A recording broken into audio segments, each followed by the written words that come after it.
बोलिए प्रेम से श्री सद्गुरु महाराज की जय। एक भजन है, उसका अर्थ सहित मैं सुनाता हूँ। गगन गरजी बरसे अभी, बादल गाहिर गंभीर, चौदिस दम के दामिनी भीजे दास कबीर।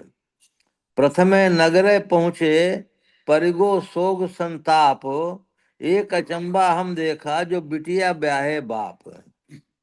समधी के घर समधी आए, आए बहू के भाई, गोड़े चूल्हा दे दे, चरखा दियोर ढाए। पहले जन्म पुत्र का भयऊ, बाप जन्मिया पाछे, बाप पूत के एके नारी, ई अचरज कोई काछे। इंदुर राजा टीका बैठे, बिषहर करे खवासी, स्वान बापरो धरने धकेलो, बिल्ली घर में दासी। अब इसका अर्थ बताया गया है। आज्ञा चक्र में स्थित मन के केंद्रीय रूप को ब्रह्मांडी मन कहते हैं, और पिंड में फैलने वाली उसको धाराओं को पिंडी मन कहते हैं। पिंडी मन की दूसरी पुत्री चिंता है। ब्रह्मांडी मन का पुत्र बोध है। बोध और चिंता का ब्याह हुआ, मतलब पिंडी मन और ब्रह्मांडी मन का ब्याह हुआ, अर्थात चिंता बोध के वश में हुई, बोध के वश में हो गई।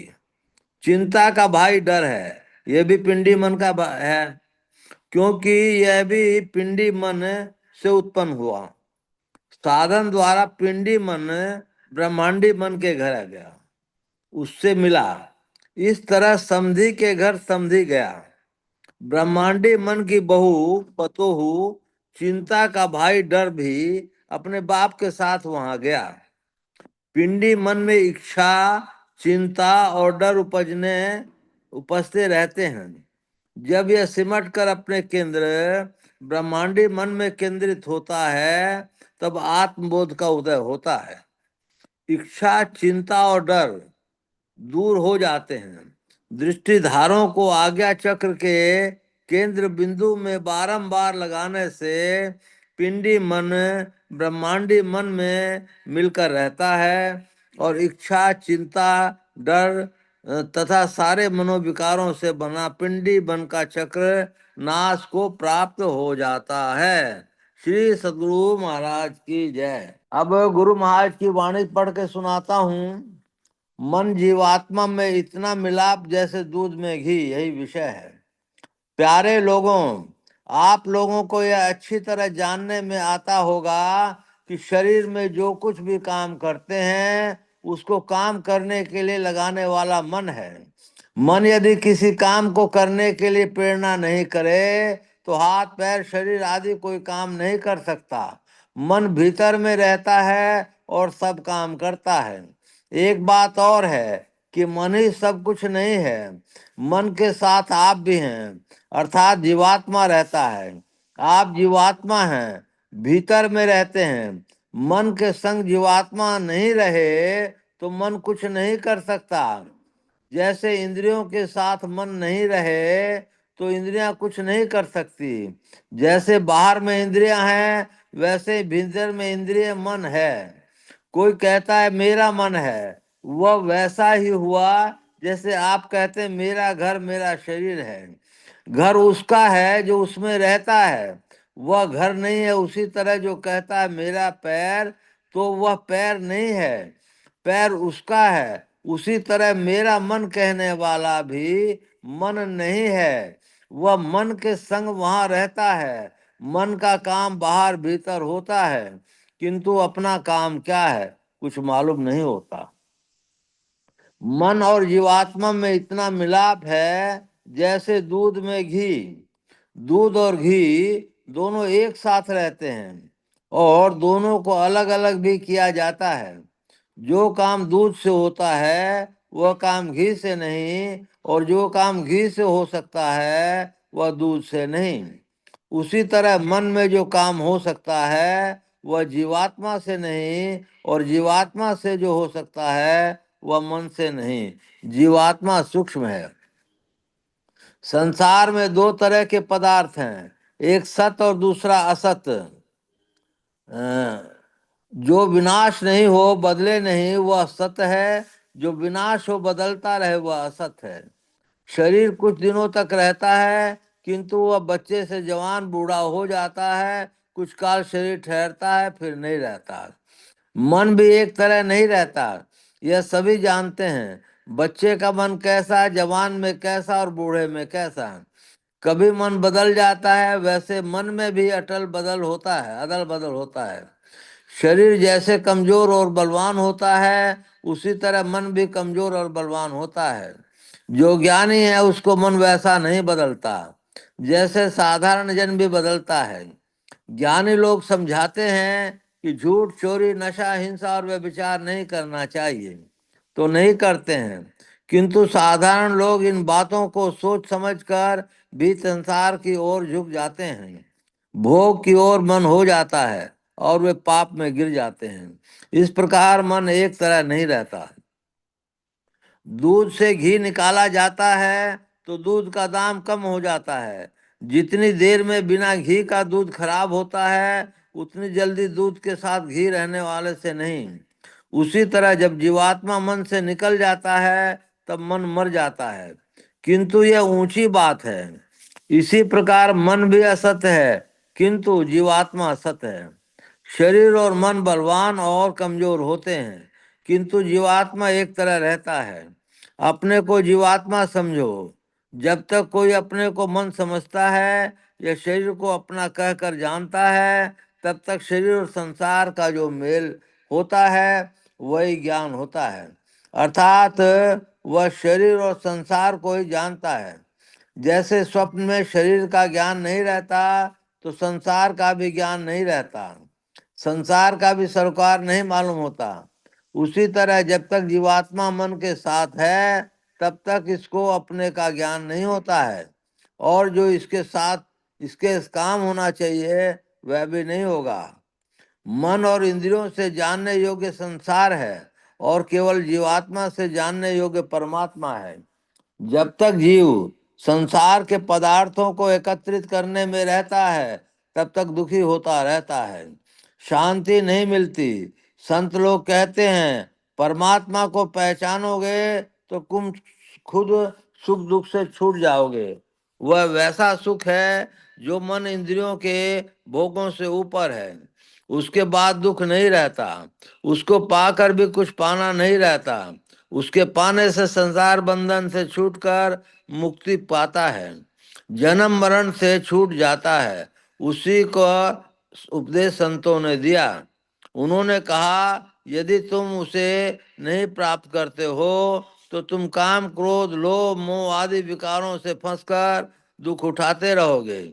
इसके लिए नेम, धर्म, आचार, तप, ज्ञान और जगत जप, दान आदि कितना ही करो, किंतु ये रोग नहीं छूटेंगे। इसका मतलब यह नहीं है कि नेम, धर्म, आचार, तप, ज्ञान, योग, जप, दान आदि नहीं करो। यह सब काम तो समय समय पर करना ही पड़ता है, किंतु यह मत समझो कि इन्हीं से यह सब विकार दूर होंगे। इसके लिए ईश्वर को भक्ति करो, उनको पहचानो। पहले अपने को पहचानो। अपने को पहचानने के लिए नयन से देखते रहो, अर्थात दृष्टि साधन करो। इसके पहले मूर्ति ध्यान करो, इसके भी पहले जप करो। जप करने से मूर्ति ध्यान करने में बल मिलेगा, मूर्ति ध्यान करने से दृष्टि साधन में सहायता मिलेगी। जिसको दृष्टि साधन क्रिया ठीक ठीक होती है, उसको अपना स्थूल देह का भी ज्ञान नहीं रहता है। वह जानता है कि मैं कुछ हूं और कुछ पा रहा हूं। इतना ही नहीं है, और भी है। इसके बाद शब्द को पकड़ता है, जो ईश्वर की ध्वनि है। जो इस शब्द को पकड़ता है, उससे बचे, और सूक्ष्म कारण, महाकारण आदि सब शरीर छूट जाएंगे। वह अकेला हो जाएगा और ईश्वर को प्राप्त कर लेगा। इतना मार्ग तय करना है, इसमें बहुत समय लगता है। जो विशेष करते हैं, उनके लिए जल्दी रास्ता तय होता है, और जो आहिस्ते आहिस्ते करते हैं, उनको देर में। इसलिए सब कोई नित्य नियमित रूप से ध्यान अभ्यास कीजिए। धीरे धीरे होते होते एक न एक दिन उस मंजिल को तय करके अवश्य परम परमात्मा को प्राप्त करेंगे। सत्संग से विचार संभलता है और ध्यान के लिए प्रेरणा मिलती है। सत्संग नहीं करने से जो नहीं करने योग्य कर्म है वह भी करने लगता है। इसलिए प्रतिदिन सत्संग अवश्य करना चाहिए। श्री सद्गुरु महाराज की जय। श्री सद्गुरु महाराज की जय। मंगल मूर्ति सतगुरु मिलवे सर्वाधार।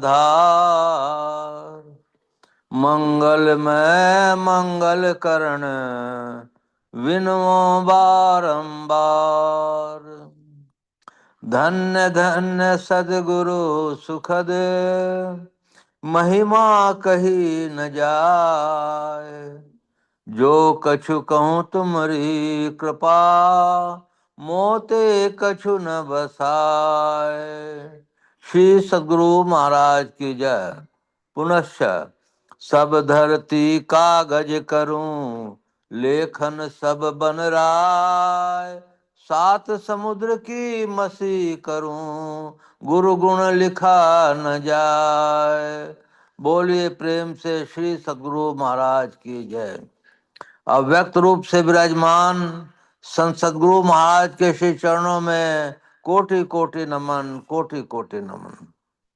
अव्यक्त रूप से विराजमान संत सद्गुरु महर्षि संत सेवी परम जी महाराज के श्री चरणों में कोटि कोटि नमन, कोटि कोटि नमन।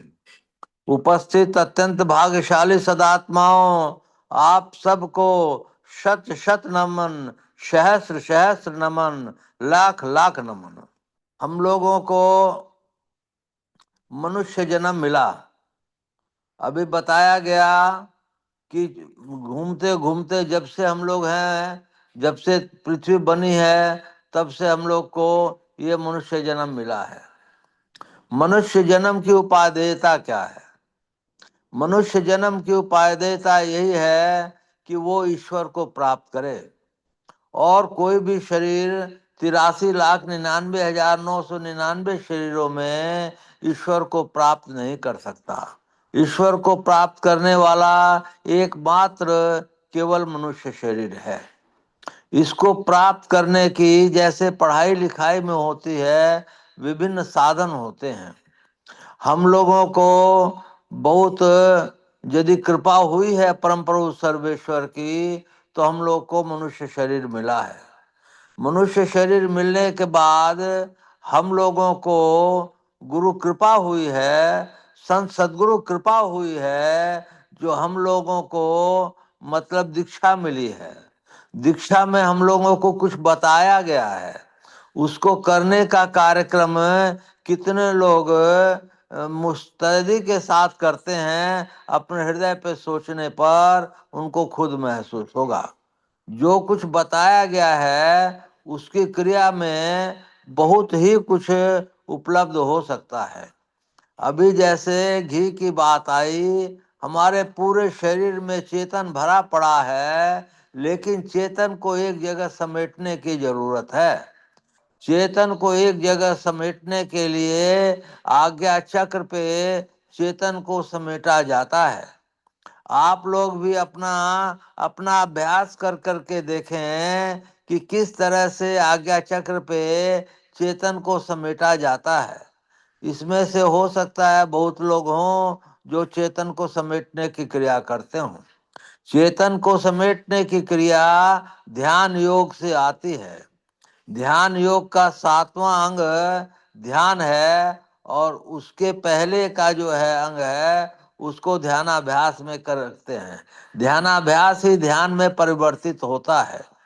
ध्यान ही 10वां द्वार है। ध्यान ही सुषुम्ना ध्यान है। ध्यान ही अंतर्गति है। आया है कि यदि हजारों अश्वमेघ यज्ञ हो और सैकड़ों वाजपेयी यज्ञ हो, तो सुषुम्ना ध्यान के 16वें अंश के बराबर भी नहीं है। इसलिए हम लोग अभी तो 100 यज्ञ में ही राजा इंद्र बन जाता है। हजारों अश्वमेघ यज्ञ और सैकड़ों वाजपेयी यज्ञ सुषुम्ना ध्यान योग का 16वां अंश भी नहीं है। हम लोग को सुषुम्ना ध्यान के बारे में गहराई से जानना चाहिए। उसके लिए हम लोग को यम नियम, आसन, प्राणायाम, प्रत्याहार, धारणा, इतनी स्टेप हम लोगों को कवर करनी पड़ेगी। हम लोगों की पहली स्टेप है यम और दूसरा है नियम। यम में परिपूर्ण और नियम में परिपूर्ण साधक कितने हैं वो अपने में विचार करके देखें। एक झूठ का थैला लाखों पाप बटोर सकता है और एक सत्य का थैला करोड़ों जो है पुण्य बटोर सकता है। इस चीज को ध्यान में रखना चाहिए। एक वाणी गारी आवत एक है, निकसत होय अनेक, कहे कबीर मत उलटिए वही एक की एक। एक गारी देते हैं, दूसरा उसका जवाब देता है, वो मने परिवर्तन दोनों हजारों में परिवर्तित हो जाता है। लेकिन अगर वो चुप रह जाता है तो उसको कोई जवाब नहीं है, वही एक गाली उसका कर्म बन गया। इसी तरह हम लोगों का बोलना, चालना, सब कुछ दिन भर का कर्म करना, समय बांट बांट करके करना, ये बहुत उत्साहवर्धक है। उत्साहवर्धक भी है, फायदेमंद भी है, और आपको बहुत ऊंचाई तक पहुंचाने का ये तरीका भी है। क्योंकि अगर जैसे जो आदमी मतलब सवेरे ही उठ कर करके 3 बजे 4 बजे नहा धो कर करके ध्यानाभ्यास में बैठता है, तो वो अपना कर्म 2-3 घंटों में उतना कर चुका होता है कि जो 8 घंटे में भी पूरा नहीं होगा। वो 2-3 घंटे का ध्यानाभ्यास बहुत प्रभावी होता है। और जो है लोग कहते हैं, संत महात्मा कहते हैं कि गुरु महाराज 3 बजे से 5 बजे तक संसार का भ्रमण करते हैं, जिधर उनकी दृष्टि पड़ गई उसका बहुत बड़ा कल्याण हो जाएगा। अब मैं आता हूँ एक विषय पर कि पहले माने हम लोगों को जाप करने को बढ़िया से सीखना चाहिए। जाप यदि गुरु महाराज कहते हैं कि जो 2 मिनट भी माने जाप है और आप हैं तो वो बहुत है।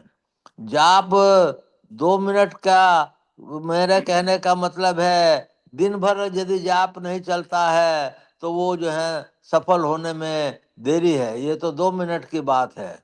जो दिन भर जाप कर लेगा, सफल होगा, तो बहुत ही आगे बढ़ जाएगा, बहुत ही आगे बढ़ जाएगा। इसमें कोई भी संदेह नहीं है। क्योंकि जाप करते समय कर्म होने की जगह नहीं है, और जाप सर्वेश्वर को पुकार है, और सर्वेश्वर गुरु के रूप में भी कहे जाते हैं। गुरु का स्थान क्या है? गुरु किसको कहते हैं? जिसने जीवन में रहते हुए, शरीर में रहते हुए सर्वेश्वर को देख लिया, उसे संत सदगुरु कहते हैं। तो इसलिए उसका कोई कर्म तो बनता नहीं है, और गुरु के तरफ जो है पुकार होती रहती है, पुकार होती रहती है, पुकार होती रहती है।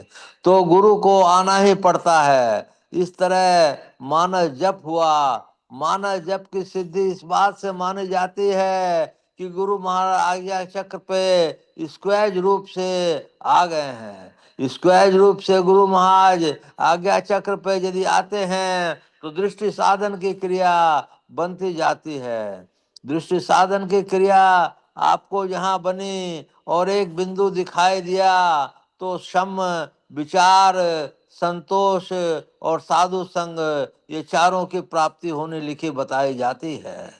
ये चारों की प्राप्ति हो गई, आप एक बिंदु को प्राप्त कर लिए, तो यदि शैल समम पापम विस्तीर्णम बहु योजनम विद्यते ध्यान योगे न नानो भेद कदाचन। कई मील तक, कई योजन तक फैला हुआ पहाड़ के समान यदि पाप हो तो वो भी नष्ट हो जाता है। इस तरह से ध्यान करते करते आप जो है ऊंची अवस्था को पहुंचने लग जाते हैं। ऊंची अवस्था क्या है? पहला चक्र है कि आप सहज दल कमल में पहुंच जाते हैं।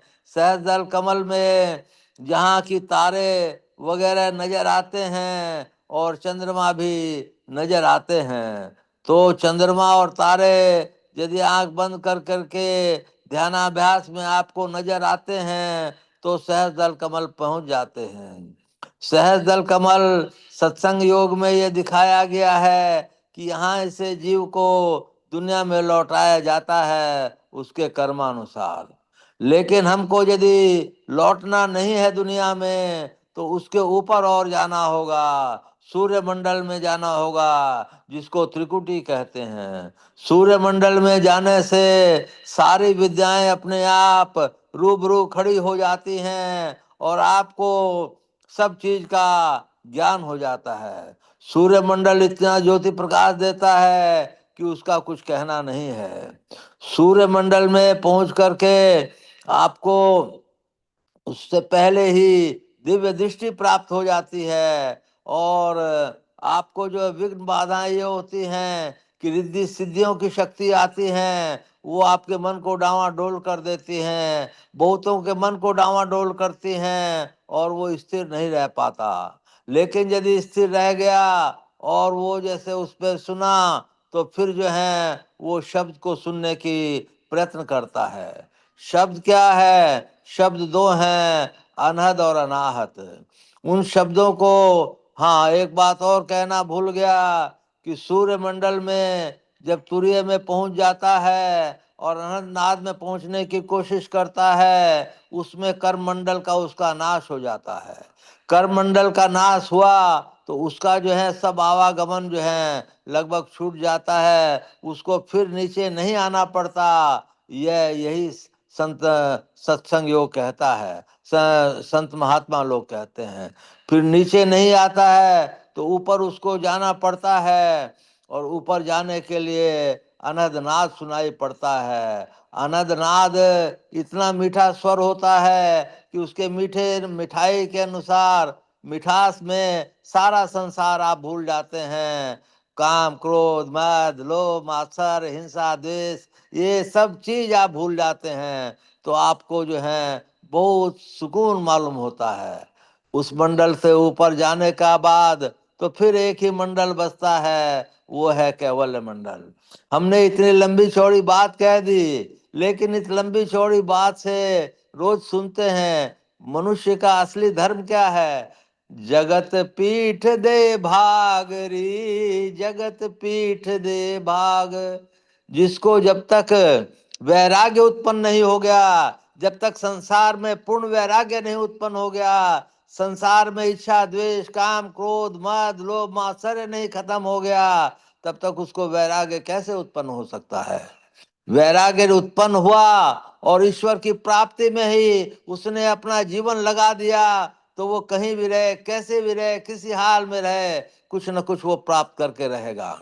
लेकिन हम लोग साधन संपन्न भी रहना चाहते हैं, गाड़ियों में घूमना भी चाहते हैं, और जो है क्लबों में जाना भी चाहते हैं, तो हम लोग जो है कहाँ ईश्वर का भजन कर पाएंगे? ईश्वर के भजन करने के लिए बहुत त्याग चाहिए, तपस्या चाहिए, समय का निर्धारण चाहिए, बोली पर कंट्रोल चाहिए, खाने की पवित्रता चाहिए, बनने की पवित्रता चाहिए, अपने परिश्रम से कमाई का होना चाहिए, किसी के दिल को दुखी नहीं देखना चाहिए, किसी को दुख नहीं देना चाहिए। ये सब इतनी इतनी बातें हैं कि जो है आप अपने डायरी में यदि आप लिखेंगे कि मैंने दिन भर में आज क्या काम किया, तो आपको याद ही नहीं रहेगा। तो उसका एक उपाय है बहुत चुप रहना और अपने कर्म से निर्धारण करना कि मेरे द्वारा किसी को कोई दुख तो नहीं लगा। जरा सा भी दुख लगे उसको डायरी में लिखिए, फिर उसके ऊपर पश्चाताप कीजिए। आपने ईश्वर को देखा कि नहीं देखा? ईश्वर का विभूति रूप गुरु है, गुरु को देखा कि नहीं देखा? गुरु को जब तक नहीं देख लें तब तक आपके चित्त में चैन नहीं आना चाहिए। आपका चित्त में चैन तभी आएगा जब आप गुरु को देख लेंगे, मन हाहाकार है, प्रसन्न हो जाएगा। तो वैसी स्थिति हम लोग बनाएं। वैसी स्थिति बनाने के लिए हम लोग को निरंतर जाप और ध्यान करते रहना पड़ेगा। गुरु महाराज को हम लोग को आना पड़ेगा, और मृत्यु को हम लोग को याद करना पड़ेगा कि मृत्यु के समय, हम लोग मरते समय, हम लोग अपना ठिकाना आज्ञा चक्र दोनों भावों के बीच में जरूर से जरूर ला सकें। नहीं तो मृत्यु के बाद कौन सा जन्म मिलेगा इसका ठिकाना नहीं है। मृत्यु को जो याद नहीं करता है वो जो है मैं उसके लिए शब्द नहीं चुन सकता हूँ, क्योंकि पहला काम हम लोगों का ये है कि मृत्यु हो तो हम लोग किस लोक में जाएंगे।